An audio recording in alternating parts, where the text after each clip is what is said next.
Good morning friends, मैं doctor V K Mishra from gastro liver hospital Swaroopnagar Kanpur. जहां तक thyroid की प्रॉब्लम्स का सवाल है, आप जानते हैं कि थायराइड रिलेटेड प्रॉब्लम्स बहुत ज़्यादा कॉमन हैं। आप हमेशा देखेंगे कि आपके जान पहचान के लोगों को कितने ऐसे लोग हैं जिन्हें थायराइड की प्रॉब्लम है एंड थायराइड के लिए वो मेडिसिन लेते हैं। आप जानते हैं कि थायराइड की जो प्रॉब्लम है वो दोनों तरह की हो सकती है। आज हम कुछ उन साइंस की बात करेंगे या सिम्टम्स की बात करेंगे जो थायराइड की प्रॉब्लम से रिलेटेड होते हैं, बट जिनके बारे में हमें बहुत जानकारी नहीं होती है। नाउ ये देखिए कि अगर आपकी थायराइड जरूरत से ज्यादा काम कर रही है, इसका मतलब है हाइपर थायराइडिज्म है। अगर जरूरत से ज्यादा काम करेगी तो हाइपर थायराइडिज्म हो जाएगा। अगर हाइपर थायराइड स्टेट है तो आपको पसीना ज्यादा आएगा, दैट्स नंबर 1। आपको हमेशा लगेगा कि आपको बहुत गर्मी लग रही है, आपको हाथ पैर सर सब गर्म गर्म महसूस होगा। समय के साथ आपको ऐसा लगेगा कि आपका वजन कम हो रहा है एंड आप वास्तव में मेजर करेंगे तो आपको वेट लॉस नजर आएगा। इसके अलावा आपको बार बार छोटी छोटी चीजों पर जो आपकी धड़कन है वो तेज होती महसूस होगी, कि कुछ भी बात हुई तो आपको धड़कन तेज होगी, पेल्पिटेशन होगा, घबराहट होगी। ये सब सिम्टम्स आएंगे अगर आपकी थायराइड जरूरत से ज्यादा काम कर रही है। ऑन द कंट्रेरी, अगर आपकी जो थायराइड है वो जरूरत से कम काम कर रही है या हाइपोथायराइडिज्म आपको डेवलप हुआ है, तो जो इफेक्ट बिल्कुल अपोजिट होगा। इन द सेंस कि आपको ठंड ज्यादा लगेगी, आपका वेट बढ़ने लगेगा और आपके हार्ट की जो स्पीड है वो कम हो जाएगी। तो इसलिए आपको जो धड़कन तेज महसूस होने वाली जो प्रॉब्लम है वो कभी नहीं होगी। ये जहां तक सवाल है इन सिम्टम्स का, these are very obvious symptoms जो आपको भी समझ में आते हैं, आपके डॉक्टर को भी समझ में आते हैं और इनको इजीली पहचाना जा सकता है। बट थायराइड की प्रॉब्लम से रिलेटेड कुछ सिम्टम्स ऐसे हैं जो बहुत सटल होते हैं और जिन पर हम ध्यान भी नहीं देते हैं और जो वो चलते चले जाते हैं और हम पकड़ भी नहीं पाते हैं कि वास्तव में ये प्रॉब्लम थायराइड से रिलेटेड है। आज हम उन साइंस एंड सिम्टम्स के बारे में बात करेंगे। Now first one is the foggy brain. इसको बिल्कुल ध्यान से देखिए। हमारी जो थायराइड ग्लैंड है वो बहुत सारे हार्मोन्स हमारे ब्रेन को भेजती है, जिससे हमारा ब्रेन बहुत एफिशिएंटली काम करता है। जब भी थायराइड गड़बड़ होगी, हाइपोथायराइड स्टेट होगी, तो ये हार्मोन्स जो ना हमारा जो ब्रेन है उसको प्रॉपर काम नहीं करने देंगे। अगर ब्रेन को प्रॉपर काम नहीं करने देंगे तो 3 चीजें होंगी। नंबर 1, आपका जो फोकस है वो गड़बड़ होगा, आपको जो याददाश्त है वो गड़बड़ होने लगेगी और जो क्लैरिटी ऑफ थॉट्स है कि जो आप सोचते हैं और बिल्कुल क्लियर सोचते हैं उसमें भी गड़बड़ी होने लगेगी। तो foggy brain is one of the symptom जो थायराइड प्रॉब्लम में आना चालू हो जाता है। Now second one is the mood change. अगर ध्यान से आप देखें कि जो मूड चेंज है उसके बहुत सारे कारण हैं। कभी आप उदास होते हैं, कभी आप बहुत खुश होते हैं, लेकिन अगर ये बार बार हो रहा है, ये परसिस्टेंट है, तो थायराइड जो ट्रबल है इज वन जो आपको हमेशा ध्यान देने की जरूरत है।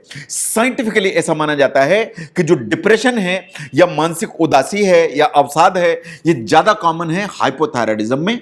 ऑन द कंट्रेरी, जो एंजाइटी है, पैनिक है, घबराहट है, वो ज्यादा है हाइपरथायराइडिज्म में। तो अगर मूड चेंजेस बहुत फ्रीक्वेंट हैं तो थायराइड की जो प्रॉब्लम्स हैं उन पर ध्यान देने की जरूरत है। नो, अगर आप महिला हैं और प्रेग्नेंट हैं और थायराइड अनट्रीटेड है तो इस चीज को देखने की जरूरत है। अगर ये अनट्रीटेड हाइपोथायराइडिज्म है इन प्रेगनेंसी है तो ये प्रॉब्लम है। इन द सेंस साइंटिफिकली ऐसा माना जाता है कि जो कॉम्प्लिकेशंस की रेट है वो हमेशा सामान्य से ज्यादा होगी। जो प्री एक्लिम्सिया है उसकी पॉसिबिलिटी हमेशा ज्यादा होती है। देयर आर हायर चांसेस कि ऐसा ना हो कि मिसकैरिज हो जाए या कि स्टिल बर्थ हो जाए। साइंटिफिकली ऐसा माना जाता है कि जो प्रीमेच्योर डिलीवरी या जो बच्चे का वजन कम होना या low birth weight, these are 2 problems which are quite common अगर प्रेगनेंसी में जो थायराइड प्रॉब्लम है उनको ट्रीट नहीं किया गया तो। ना ऐसे ही जो गर्ल्स हैं या फीमेल्स हैं उनमें पीरियड की प्रॉब्लम्स आने का हमेशा खतरा रहता है अगर थायराइड प्रॉपर काम नहीं कर रही है। तो जो पीरियड की प्रॉब्लम है वो तीनों हो सकती हैं। जो मेंस्ट्रुअल फ्लो है वो कम हो सकता है, वो ज्यादा हो सकता है या हैवी हो सकता है, वो इरेगुलर भी हो सकता है। तीनों चीजें हो सकती हैं। कभी कभी ऐसा हो जाता है कि पीरियड आना बंद हो जाते हैं, वो भी कभी कभी थायराइड की प्रॉब्लम में आता है। वो यंग गर्ल्स जिन्हें थायराइड की प्रॉब्लम होती है, साइंटिफिकली ऐसा माना जाता है कि ये हो सकता है कि उनका जो पीरियड स्टार्ट होने का टाइम है वो या तो बहुत डिले हो जाए या बहुत अर्ली हो जाए। तो पीरियड की जो प्रॉब्लम्स हैं they are also quite common. अगर ये हैं तो आपको थायराइड के लिए एवेल्युएट कराने की जरूरत है। Now look at the puffy face, in the sense कि अगर आपके चेहरे पे स्वेलिंग है, आपके आंख के नीचे सूजन है, आपके ओंठों के चारों तरफ सूजन है, और आपको लगता है कि पूरा फेस ब्लोटेड लगता है, तो शायद आपको थायराइड को इवेल्युएट कराने की जरूरत है, बिकॉज वाटर कलेक्ट होने के चलते चेहरे में सूजन आती है इन हाइपोथायराइड स्टेट, तो इसको आपको देखने की जरूरत है। नो, कभी ऐसा होता है कि जो वाटर कलेक्ट होता है इन थायराइडिज्म, दैट इज हाइपोथायराइडिज्म, वो आंखों के चारों तरफ होता है। तो अगर ये आंखों के चारों तरफ होगा तो it will put pressure on the muscles जो कि हमारी आंखों को चलाती हैं। अगर ऐसा होगा तो साइंटिफिकली ऐसा माना जाता है कि फोकस करने में प्रॉब्लम होगी, कभी कभी आपका जो विजन है या जो आप देख रहे हैं उसमें ब्लरिंग महसूस होगी, इन कभी कभार इस चीज का डर रहता है कि एक के दो ना दिखाई देने लगे। ऐसे ही अगर हाइपरथायराइडिज्म है तो आंख की साइज जो ना बड़ी हो जाती है, जिसे कहते हैं ग्रेव्स डिजीज, तो आंखें प्रॉपर बाहर की तरफ आने लगती हैं और काफी बड़ी दिखाई देने लगती हैं, उनमें विजुअल डिस्टर्बेंसेस होने की काफी संभावना होती है। तो हाइपोथायराइडिज्म में भी विजन की प्रॉब्लम होगी, हाइपरथायराइडिज्म में भी विजन की प्रॉब्लम होगी, दोनों में प्रॉब्लम्स हो सकती हैं, उनको ध्यान देने की जरूरत है। नो, एक प्रॉब्लम है जिसे कहते हैं कार्पल टनल सिंड्रोम।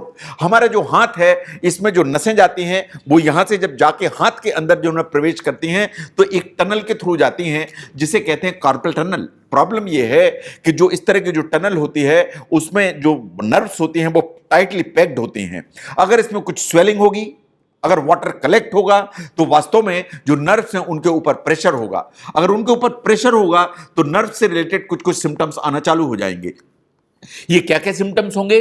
आपको जो है इसमें कुछ सुन्नता सी महसूस होगी या नमनेस महसूस हो सकती है, आपको कुछ टिंगलिंग महसूस हो सकती है, ऐसा लगेगा जैसे सुई जैसी चुभ रही है। इन कभी कभी हाथ में वीकनेस होने की संभावना है। तो जहां तक कार्पल टनल सिंड्रोम का सवाल है, यह भी कभी कभी थायराइड की प्रॉब्लम में आने लगता है। तो अगर आपको कार्पल टनल सिंड्रोम डेवलप हुआ, आपके न्यूरोलॉजिस्ट या आपके फिजिशियन ये पहचाना कि आपको कार्पल टनल सिंड्रोम है, तो शायद थायराइड इज वन डिसऑर्डर जिसको इवेल्युएट कराने की जरूरत है। नाउ, थायराइड से रिलेटेड कभी कभी लोगों का ऐसा ऑब्जर्वेशन है कि जो टेस्ट है खाने का वो हमेशा डिफरेंट महसूस होता है। देखिए, जब आप खाना खाते हैं तो आपको टेस्ट दोनों तरह से आता है। आपके मुंह में खाना पहुंचा तो मुंह से टेस्ट आता है, लेकिन इसके अलावा एक्चुअली टेस्ट आपके ब्रेन से आता है, क्योंकि यहां से जो नर्व्स हैं वो टेस्ट का जो सेंसेशन है लेके ब्रेन में जाती हैं। तो brain and mouth, oral cavity, ये दोनों मिला के आपको टेस्ट देते हैं। जहां तक थायराइड की प्रॉब्लम का सवाल है, साइंटिफिकली ऐसा माना जाता है कि डिस्टर्ब्ड थायराइड हार्मोन्स ये आपके दोनों एरियाज को प्रभावित करते हैं। चूंकि दोनों एरियाज को प्रभावित करते हैं तो जो टेस्ट जो है वो हमेशा डिफरेंट महसूस होता है, ये आपको सोचने की जरूरत है। Now look at the blood pressure. जहां तक ब्लड प्रेशर का सवाल है, अगर ये थायराइड आपकी ज्यादा काम कर रही है, हाइपरथायराइडिज्म है, तो ब्लड प्रेशर आपका हमेशा ऊपर की तरफ जाएगा। ऐसे ही अगर आपको हाइपोथायराइडिज्म है तो ब्लड प्रेशर थोड़ी सी अनस्टेबल हो सकता है, क्योंकि आपके जो ब्लड वेसल्स हैं वो थोड़ा सा स्टिफ हो जाती हैं, और स्टिफ होती हैं तो जो ब्लड का फ्लो है वो डिस्टर्ब होता है और ये हार्ट के ऊपर प्रेशर भी डाल के चलता है। साइंटिफिकली ऐसा माना जाता है कि अगर आपके जो थायराइड के जो फंक्शन है वो प्रॉपर नहीं है तो आपका जो लिबिडो है या सेक्स ड्राइव है वो हमेशा स्लो हो जाएगी। इसलिए कि अगर आपकी थायराइड प्रॉपर काम नहीं कर रही है तो बहुत सारी चीजें स्लो हो जाती हैं, आपका मेटाबॉलिज्म स्लो हो जाता है। अगर आपका मेटाबॉलिज्म स्लो होगा तो आपका जो सेक्स हार्मोन्स हैं उनकी भी जो एक्टिविटी है, उनका जो मेटाबॉलिज्म है वो भी स्लो डाउन होगा। साइंटिफिकली ऐसा माना जाता है कि अगर थायराइड गड़बड़ है तो सेक्स ड्राइव इज वन जो वास्तव में ग्रेटली अफेक्ट हो जाती है। इस फैक्ट को आपको समझने की जरूरत है। इसके अलावा जो थायराइड की प्रॉब्लम्स हैं वो इंटेस्टाइन को अफेक्ट करती हैं, तो आपकी जो टॉयलेट जो हैबिट्स हैं वो चेंज हो जाती हैं। अगर आपको हाइपोथायराइडिज्म है, थायराइड सामान्य से कम काम कर रहा है, तो कॉन्स्टिपेशन इज ए प्रॉब्लम जो हमेशा आने का डर रहता है। ऐसे ही अगर जो ना थायराइड कम काम करेगी तो इट्स क्वाइट पॉसिबल कि आपको जो लेटिन है वो रोज हुए ही ना, वो एक दिन के अंतर से होने लगे, 2 दिन के अंतर से होने लगे। तो इनफ्रीक्वेंट जो बावल मूवमेंट्स हैं that's a very common problem. लेकिन ऑन द कंट्री अगर आपको थायराइड ज्यादा काम कर रही है, हाइपरथायराइडिज्म है या ओवर एक्टिव थायराइड है, तो लूज मोशंस की टेंडेंसी डेवलप हो जाती है and that is how you start losing weight. तो दोनों तरह की प्रॉब्लम्स आएंगी। हाइपोथायराइडिज्म में कॉन्स्टिपेशन आएगा, इन हाइपरथायराइडिज्म होगा तो लूज मोशन आएंगे। ऐसे ही जो हेयर लॉस है, साइंटिफिकली माना जाता है कि ये हाइपोथायराइडिज्म का is one of the symptom. ये देखिए, हमारी जो बॉडी है उसमें से जो स्कैल्प है उसमें से जो हेयर का लॉस है वो रोज होता है। मतलब ऐसा नहीं है, हेयर का loss up to a certain degree हमेशा रोज होता है, बट कभी कभी ये जो हेयर लॉस है वो सामान्य से काफी ज्यादा होने लगता है। साइंटिफिकली ऐसा माना जाता है कि अगर आपका हेयर का लॉस ज्यादा हो रहा है तो शायद आपको थायराइड की जो प्रॉब्लम है उसके लिए इन्वेस्टिगेट कराने की जरूरत है। तो अगर आप थायराइड के प्रॉब्लम्स को देखें तो दोनों तरह की प्रॉब्लम्स है। नंबर 1 इज द हाइपोथायराइडिज्म, जिसमें कि थायराइड कम काम करती है। Second one is the hyperthyroidism, जिसमें थायराइड सब जरूरत से ज्यादा काम करती है।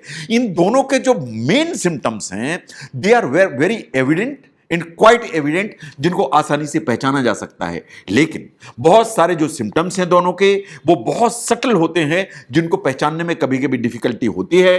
और अगर उनको पहचाना नहीं गया तो डिजीज को आइडेंटिफाई करना, इसको डायग्नोज करना कभी कभी प्रॉब्लमेटिक हो जाता है। तो इसलिए छोटे छोटे जो सिम्टम्स हैं जो मैंने आपके सामने रखे, इन पे जरूर ध्यान दें।